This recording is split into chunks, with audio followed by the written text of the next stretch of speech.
friends, welcome to AmarSantosh Peace and Wisdoms. May my friend, the laughing Buddha, bring peace and harmony in your life.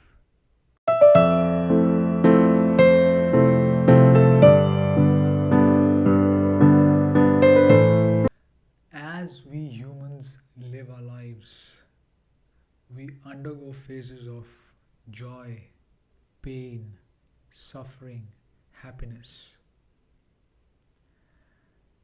The pains and sufferings are associated with us or they are associated with our loved ones or the ones whom we care.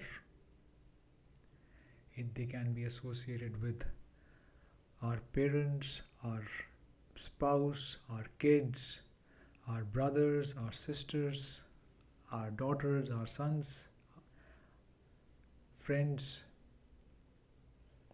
Sometimes the pain and suffering is witnessed for those humans whom we do not know. We don't know those humans, but yes, we can witness the pain and the suffering. And when we witness the pain and suffering of those humans whom we do not know, it can make us move towards gratitude. I thank my childhood because I was able to get the basic facilities of life: good shelter, good education, proper clothes, proper food, which many children do not get in their life. I was a 7-year-old kid and it was a Sunday. I was residing with my parents in New Delhi, and this goes more than 30 years back. It was winter season in New Delhi and I was staying in a government colony. Both my parents, my late mother and my late father, were Indian government servants, and we as a family, myself, my two younger sisters, with my parents, were residing in a government colony in New Delhi. It was a winter season and it was Sunday. That Sunday it had also rained in the morning. As a normal Sunday, we were enjoying, normally all the family enjoys, and our mother used to always cook good food for us. The doorbell rang, and as a kid, I just ran onto the door. I thought that someone has come to pay a visit to us on a Sunday. And my father, as he opened the door, I was standing right beside my father, and this is what I saw. I saw a very frail lady, very thin lady, with all hair jumbled up, and she was carrying a very small kid, also very frail, in her hand, and she was not wearing winter clothes. She was wearing very, very thin clothes which were not meant for winters. And this is what she said to my father. Can you please give us something to eat and drink? She did not ask for money, because looking at her, it was quite evident that this lady and her child have not eaten properly since days.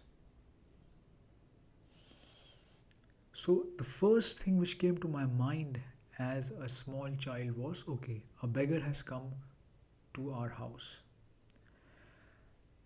Now, I don't want to glorify my late father or my late mother, but both of them were very simple people, God-fearing simple people.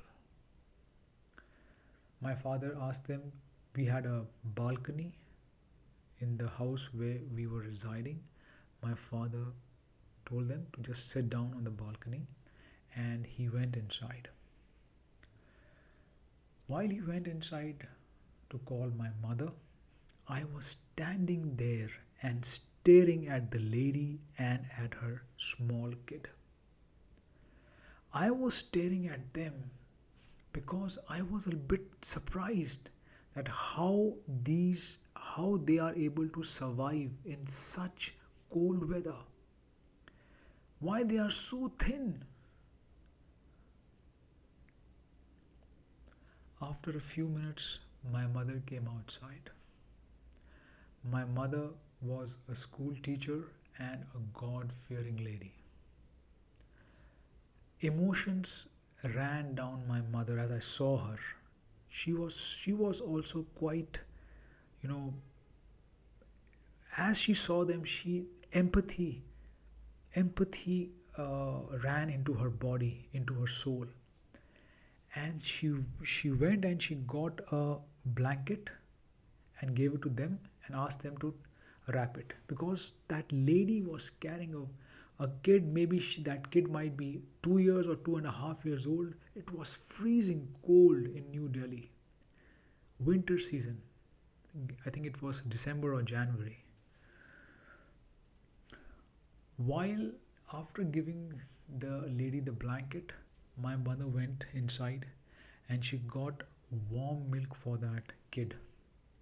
And she told the lady to just keep sitting there while she gets some food for them. My mother served the lady normal food which we used to have, and I could see that the way this lady was eating that food, that she had not eaten uh, good food, I mean lump sum food, for a long time. It was quite clear that she has, her economic condition had made her starve. After having food, after also serving her kid, after her kid also was served milk and I think some other thing my mother had served, my dad gave some decent money to them and then they left. After this, as a child, there were so many questions in my mind. Why someone doesn't help them? What will happen to them now after this? Who will give them food? Where will they stay? They don't have any shelter. What happens to them if they catch cold, or if the kid catches fever? Like when we used to have fever, my father used to take us to the hospital or to the nursing home. All these questions I threw on my mother. And my mother was a very, intelligent and also an emotional human being. So she answered all my questions very nicely. But she also, after that, told me that, see now, son, you are blessed because you have a house to live in. You have clothes to wear, proper clothes to wear. You have good food to eat. You are going to a school. Then the question comes back to my mother. Why they are not able to do this? Whatever she was answering me, I had a why for that. After 30 plus years, when I remember this incident where I witnessed the pain of another human being whom I did not know, all it makes me is have gratitude towards this life. Many of us have good childhood. When I say good childhood, means we have been getting the basic facilities of life: shelter, food, clothing, education. Many of human beings born in this world are not do not get that. So when you witness the pain of others, where you cannot help them, you can only think about them. What you have is gratitude towards this life.